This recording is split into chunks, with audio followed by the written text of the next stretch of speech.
بھی قبول ہے. تیری غلامی تو تھوڑی عجیب ہی ہے, لیکن حضور کی غلامی تو یہ نہیں ہے. حضور کی غلامی میں پھر داڑھی بھی قبول ہے, نماز بھی قبول ہے, عشاء کے بعد والا مدرسہ بھی قبول ہے. غلامی رسول میں تو پھر یہ ہے نا, پھر فجر کی نماز بھی قبول ہے غلامی رسول میں. او میری ملت کے نوجوانوں, یہ غلامی رسول نہیں ہے. غلامی رسول کس کا نام ہے؟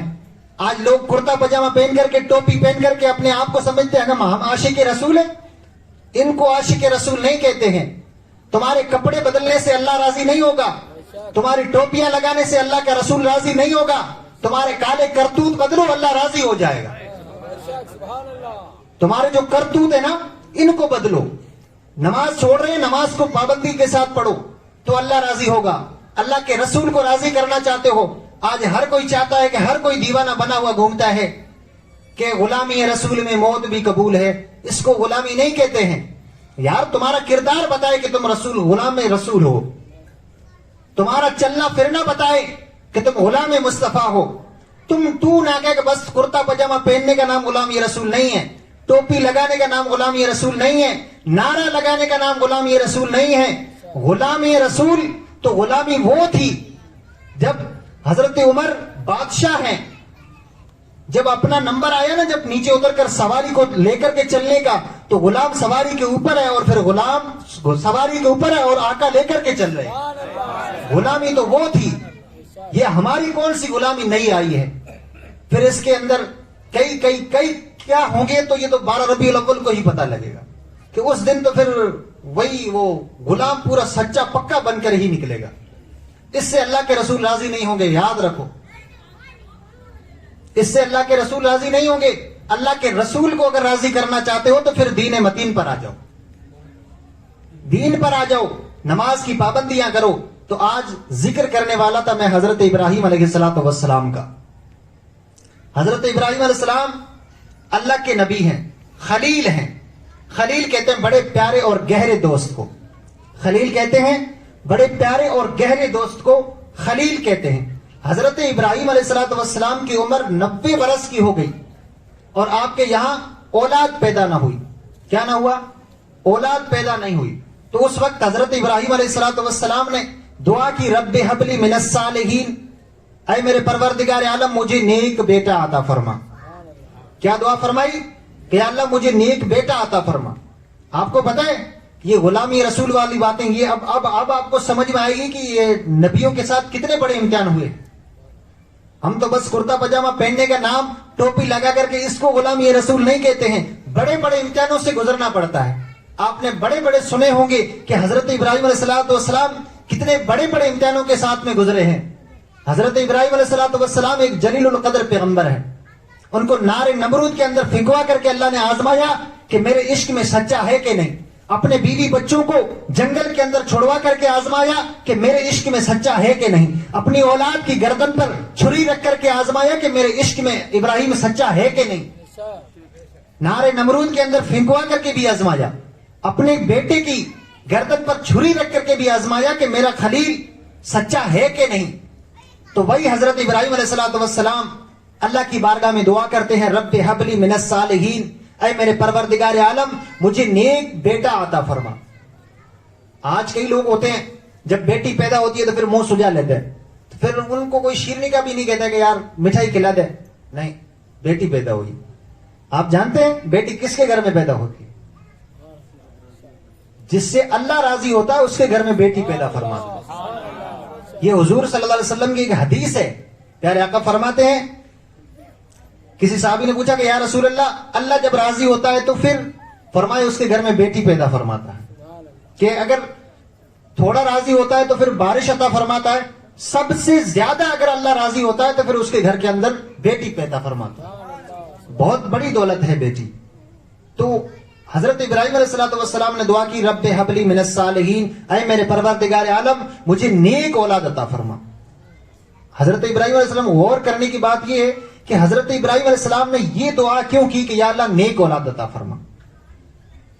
یہ اس لیے کہ دنیا کے اندر اگر اپنے ماں باپ جب اپنی نیک اولاد کو دیکھتے ہیں تو ان کا دل خوش ہوتا ہے. جب بری اولاد کو دیکھتے ہیں تو ان کی آنکھیں روتی ہے اور دل جلتا ہے. نیک اولاد دنیا کے اندر اپنے ماں باپ کا نام روشن کرتی ہے اور بری اولاد اپنے ماں باپ کے لیے بدنامی کا باعث بنتی ہے. اور اگر اولاد نیک ہو تو مرنے کے بعد بھی فائدہ حاصل ہوتا ہے. چنانچہ نبی کریم صلی اللہ علیہ وسلم فرماتے ہیں کہ جب بندہ مر جاتا ہے تو اس کے اعمال منقطع ہو جاتے ہیں، لیکن اگر وہ نیک بیٹا چھوڑ دے جو ان کے لیے دعائیں کرتا رہے تو پھر اعمال کا سلسلہ جاری رہتا ہے. اگر نیک اولاد دنیا کے اندر چھوڑ دی جائے تو پھر اس کا ثواب مرنے کے بعد بھی اپنے ماں باپ کو ملتا ہے، مرنے کے بعد بھی ملتا ہے. اولاد اگر نیک ہوگی تو نماز پڑھے گی، روزہ رکھے گی، حج بیت اللہ کرے گی، صدقہ خیرات کرے گی تو یقیناً اپنے ماں باپ کے لیے بخشش کی دعا کرے گی. جب اولاد ہوگی، نیک اولاد ہوگی تو صدقہ خیرات کرے گی، اپنے ماں باپ کے لیے بخشش کی دعا بھی کرے گی. اولاد ہوئی نماز پڑھنے والی نہ ہوئی، روزہ رکھنے والی نہ ہوئی، حج بیت اللہ کرنے والی نہ ہوئی تو پھر وہ اپنے ماں باپ کے لیے کیا دعا کرے گی؟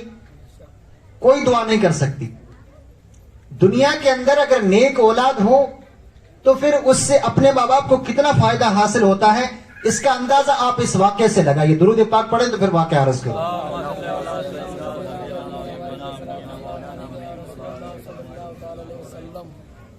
حضرت امام فخر الدین رازی رحمت اللہ تعالی علیہ اپنی تفسیر کبیر بسم اللہ شریف کے فوائد کے اندر یہ بات نقل فرماتے ہیں کہ حضرت عیسیٰ علیہ السلام نے ایک قبرستان سے ہو کر کے گزرے تو دیکھا کہ ایک قبر کے اندر ایک شخص کو عذاب ہو رہا ہے، ایک شخص کو قبر کے اندر عذاب ہو رہا ہے. تو آپ گزر گئے. چند دنوں کے بعد جب آپ واپسی کے موقع پر گزرے تو آپ نے دیکھا کہ جس قبر کے اندر جس بندے کو عذاب ہو رہا تھا، جب آپ واپس آئے تو دیکھا کہ اس کی قبر، جس کی قبر جہنم کا گڑھا بنی ہوئی تھی، اس کی قبر جنت کا باغ بن چکی. اس کی قبر جنت کا باغ بن چکی ہے. جس بندے کو عذاب ہو رہا تھا اس سے عذاب اٹھا لیا گیا ہے. تو حضرت عیسیٰ علیہ السلام نے یہ دیکھا تو حیران ہو گئے. فرمایا یا اللہ اس کا بھید مجھے بتایا جائے، اس کا بھید مجھے بتایا جائے. یہ کیا ماجرا ہے کہ میں چند دنوں بعد پہلے جب یہاں سے گزرا تھا تو اس وقت اس کی قبر کے اندر اس کو عذاب ہو رہا تھا، اور آج جس کی قبر جہنم کا گڑھا بنی ہوئی تھی اس کی قبر جنت کا باغ بن چکی ہے. تو اس وقت اللہ تبارک و تعالیٰ نے فرمایا اے عیسیٰ، یہ جب مرا تھا تو اپنی بیوی کی گود میں ایک چھوٹا سا بچہ چھوڑ آیا تھا. آج وہ بچہ 6-7 برس کا ہو گیا ہے. اس کی بیوی نے لے جا کر کے ایک مولانا صاحب سے کہا کہ مولانا صاحب اس کو اللہ کا پاک نام سکھاؤ، اللہ کا پاک نام سکھاؤ. تو وہ بچہ مولانا صاحب کے پاس جب پہنچا تو مولانا نے پڑھایا پڑھو بیٹا بسم اللہ الرحمن الرحیم. جب وہ بسم اللہ الرحمن الرحیم پڑھنے لگا تو مولانا نے کہا بیٹا اب ایک طرف بیٹھ کر کے اسی سبق کو اچھی طریقے سے یاد کر لو، اسی سبق کو اچھی طریقے سے یاد کر لو. تو اللہ فرماتا ہے کہ وہ چھوٹا سا بچہ تھا جو بار بار بسم اللہ الرحمن الرحیم پڑھ رہا تھا، بار بار مجھے رحمان اور رحیم پکار رہا تھا. تو میری رحمت نے یہ گوارا نہیں کیا کہ جس کے باپ کو میں زمین کے اندر عذاب دوں اور اس کی اولاد زمین کے اوپر مجھے بار بار رحمان اور رحیم پکارے. یہ میری رحمت نے گوارا نہیں کیا، میں نے اس کے باپ کو بخش دیا. ابھی صرف اس بچے نے بسم اللہ پڑھی ہے کہ عذاب میں مبتلا اپنے باپ کی بخشش کرا دی. جب وہ بچہ آگے پڑھے گا، جب قرآن شریف کی تلاوت کرے گا اور اس پر عمل کرنے کی بھی جب کوشش کرے گا، پھر یہ دعا کرے گا ربی جعل لی مقیم الصلاۃ ومن ذریتی ربنا وتقبل دعا. تو پھر صرف اس کے گھر والوں کو نہیں بلکہ تمام مومنوں کو نفع پہنچے گا، تمام مومنوں کو نفع پہنچے گا. لیکن ہمارا آج کل کا شوق یہ ہے کہ ہمارے بچے ڈاکٹر بن جائیں، ہمارے بچے منسٹر بن جائیں، ہمارے بچے انجینئر بن جائیں. لیکن بہت سے کم لوگوں کا یہ شوق اور جذبہ ہے کہ ہمارے بچے عالم دین بن جائیں، ہمارے بچے قاری قرآن بن جائیں، ہمارے بچے حافظ دین بن جائیں، حافظ قرآن بن جائیں. ہمارے بچے، یہ بہت سے کم لوگوں کا یہ شوق اور جذبہ ہے. آپ کو پتہ ہے، ایک بات عرض کرتا ہوں، اس سے ہمیں سبق حاصل کرنا چاہیے کہ ہم بچوں کو پڑھاتے ہیں، وہ میٹرک ایم اے وغیرہ کر کے اس کو جب باہر بھیج دیتے ہیں 5 سال کا کورس کر کے، جب وہ واپس آتا ہے تو جب وہ واپس آتا تو وہ پھر مغربی تہذیب کے اندر رہتا ہوا پھر اس کے خیالات بھی مغربی قسم کے ہو جاتے ہیں. جب باپ کے مرنے کا وقت آتا پھر باپ کہتا بیٹے میرے مرنے کا وقت ہے, نزع کا عالم ہے, سورہ یاسین پڑھو تاکہ میری جان نکل جائے. کیونکہ آج کل سورہ یاسین ہی بچی ہے. وہ بھی آج کل تو ایسے بھی حالات ہیں کہ میں نے تو کئی ایسے حالات دیکھے ہیں. 10 بیٹے ہوتے ہیں, 5 بیٹے ہوتے ہیں. جب باپ کے مرنے کا وقت آتا نا تو پھر مولانا صاحب کو بلایا جاتا ہے کہ مولانا صاحب آئیے سورہ یاسین پڑھیں. یہ کیا وجہ ہوتی ہے کہ ہم اپنے بچوں کو دین کی تعلیم نہیں دلاتے ہیں؟ تو جب باپ کے مرنے کا وقت آتا ہے باپ کہتا بیٹا میرے مرنے کا وقت ہے, نزع کا عالم ہے, مجھے تکلیف ہو رہی ہے, سورہ یاسین پڑھو تاکہ میری جان نکل جائے. اب وہ بیٹا جس کی تعلیم پر باپ نے ہزارہ روپے خرچ کیے ہو, خون پسینہ ایک کر کے اس بچے کو پڑھایا, جس کے اندر جائز ناجائز کو نہیں دیکھا, اپنے بچے کے اوپر پیسے خرچ کیے. اب وہ بچہ اس قابل نہیں کہ باپ کے سامنے سورہ یاسین پڑھ سکے. بیٹا کہتا ہے کہ بابا مجھے تو یہ بھی پتا نہیں کہ سورہ یاسین ہے کون سے پارے میں. یہ کس قدر افسوس کا مقام ہے اور یہ حالات جس سے ہم گزر رہے ہیں. بیٹا کہتا بابا مجھے تو یہ بھی پتا نہیں کہ سورہ یاسین ہے کون سے پارے میں. تو بتاؤ کہ جس کی تعلیم پر باپ نے ہزارہ روپے خرچ کیے ہو, وہ بچہ آج اس قابل نہیں کہ اپنے باپ کے سامنے سورہ یاسین پڑھ سکے. جب یہ بھی حالات گزر گئے, خیر پھر مولانا صاحب کو بلا لیا, سورہ یاسین پڑھ لی. اب اس گریجویٹ بچے کو یہ بھی پتا نہیں کہ آگے غسل کس طرح دینا ہے, یہ بھی دینے والوں نے ہی بتایا. اور اکثر بیشتر یہ ہوتا ہے کہ غسل کوئی اور ہی دیتا ہے, اس کے رشتہ دار وغیرہ نہیں دیتے, کیونکہ انہیں پتہ ہی نہیں ہے نا, وہ تو پڑھیں گے ہی نہیں نا. اوپر سے تو تمہیں کوئی آ کر کے سکھائے گا نہیں.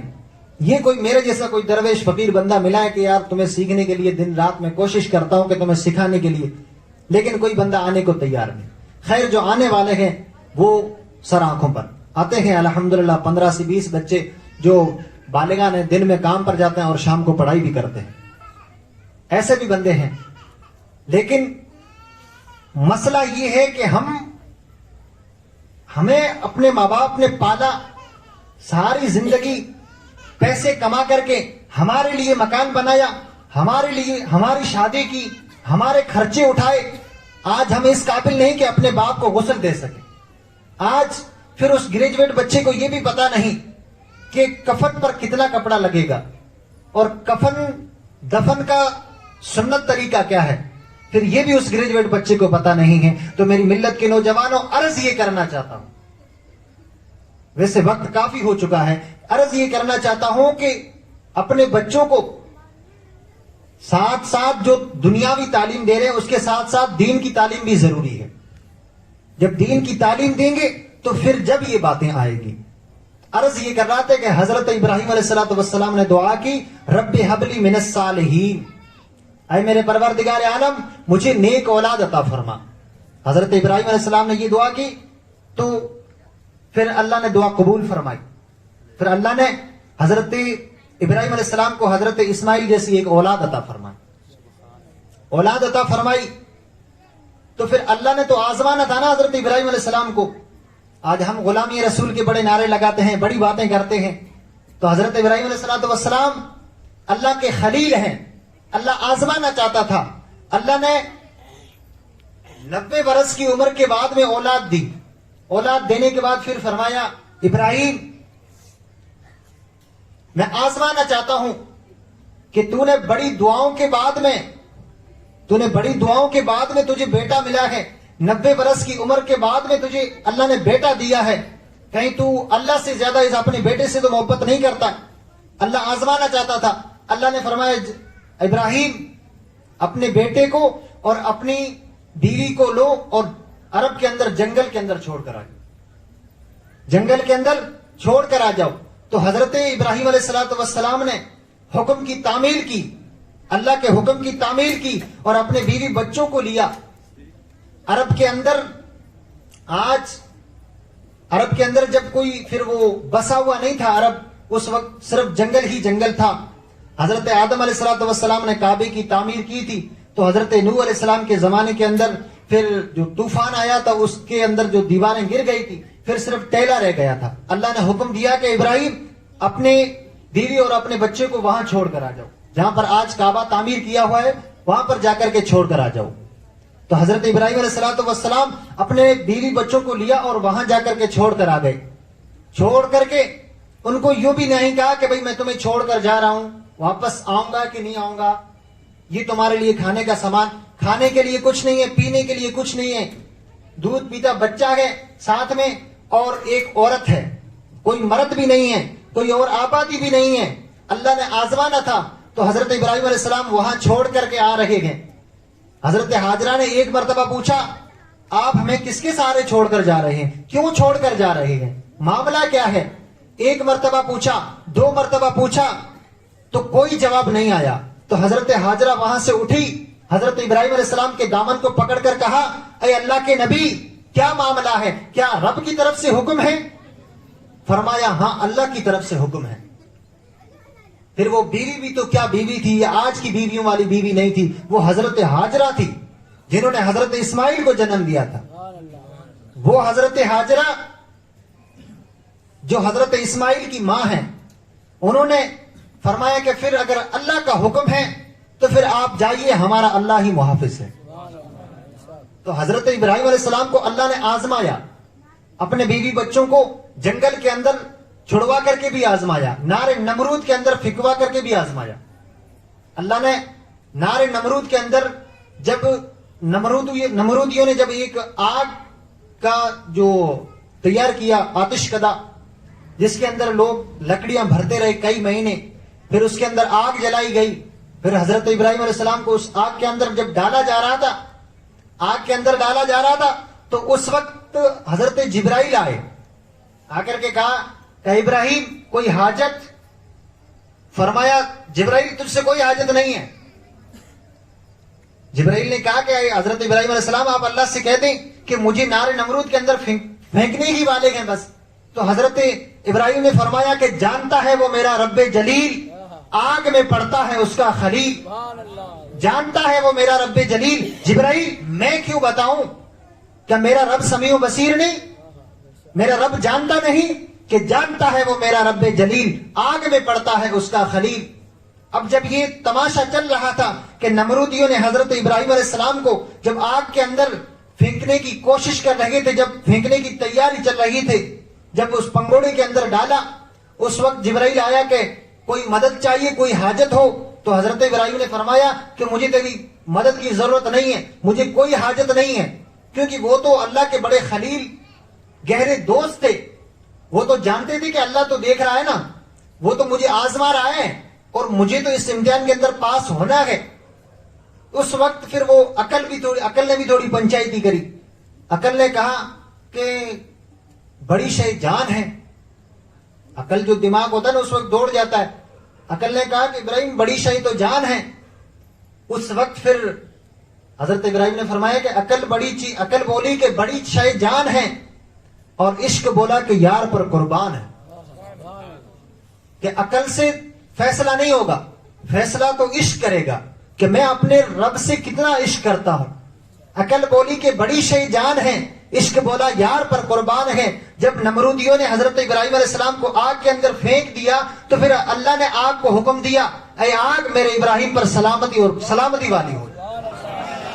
قلنا یا نار کونی بردم وسلام علی ابراہیم، میرے ابراہیم پر ٹھنڈی ہو جا۔ یہ حضرت ابراہیم علیہ السلام جنہوں نے اتنے امتحانات کے بعد میں جب پھر وہ اللہ کے گہرے خلیل دوست بنے تو اس کے بعد میں، لیکن میرا مسئلہ وہی ہے کہ حضرت ابراہیم علیہ السلام کے سامنے تو اتنے بڑے امتحانات ہوئے، پھر ہم کرتا پاجامہ پہن کر کے پھر کون سی غلامی میں چلے جائیں گے؟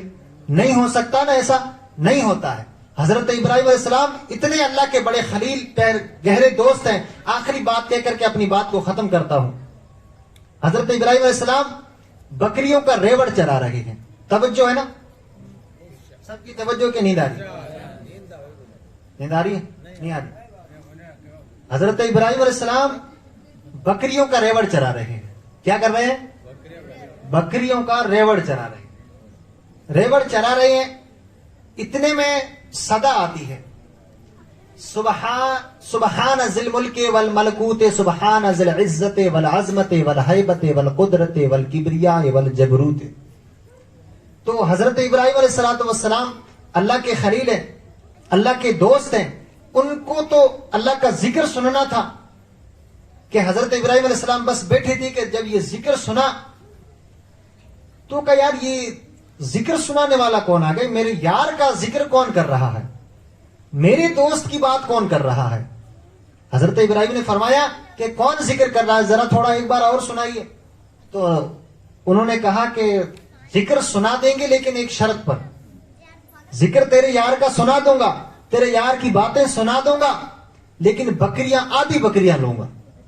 آج کوئی پھر ہمارے جیسا ہوتا ہے کہ مانے کون سن رہے ہیں، این کے ذکر مانے کون سننا. حضرت ابراہیم تھے وہ تو پھر رب کے خلیل تھے، گہرے دوست تھے. انہوں نے کہا چل آدھی بکریاں دے دوں گا، اپنے یار کا ذکر سنا دے. پھر انہوں نے ذکر سنایا. جب پھر جی نہیں بھرا نا، جب پھر کیفیت یہ تھی کہ کرو تیرے نام پہ جاں فدا، نہ بس ایک جاں دو جہاں فدا، دو جہاں سے بھی نہیں جی بھرا، کرو کیا کروڑوں جہاں نہیں، کرو کیا کروڑوں جہاں نہیں. حضرت ابراہیم فرماتے ہیں کہ بس میرے یار کا مجھے ذکر سنا دے. انہوں نے کہا آدھی بکریاں لے لی ہے، اب آدھی بکریاں بچی ہے. تو حضرت ابراہیم علیہ السلام نے کہا یار میرا تو جی نہیں بھرا، تم تھوڑا ذکر مجھے اور سنا دو. انہوں نے کہا پھر ساری بکریاں لے لیں گے، پھر ساری بکریاں لے لیں گے کہ ساری بکریاں دے دوں گا لیکن مجھے میرے یار کا ذکر سنا دو، میرے یار کی مجھے باتیں سنا دو.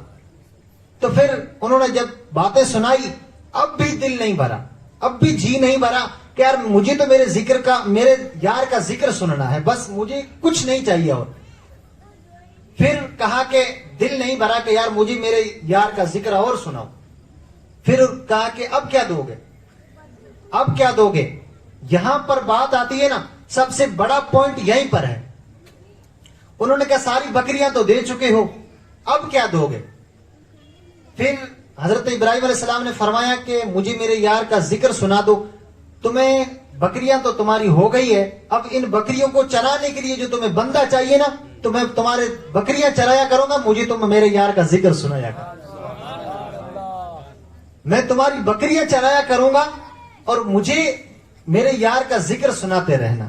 تو پھر انہوں نے کہا کہ اے اللہ کے خلیل، ہمیں تمہاری بکریوں کی ضرورت نہیں ہے، ہم اللہ کے فرشتے ہیں، تمہارا امتحان لینے آئے تھے، تم کامیاب ہو گئے، تم واقعی اللہ کے خلیل ہو، واقعی اللہ کے بڑے گہرے دوست ہو. اللہ پاک عمل کرنے کی توفیق اور رفیق عطا فرمائے. ہمیں 5 گانا نماز پڑھنے کی توفیق اور رفیق عطا فرمائے. ہماری روزی کاروبار دھندے میں خیر و برکت عطا فرمائے. کہنے سننے سے زیادہ عمل کرنے کی توفیق اور رفیق عطا فرمائے. سلام کے لیے کھڑے ہو جائیں.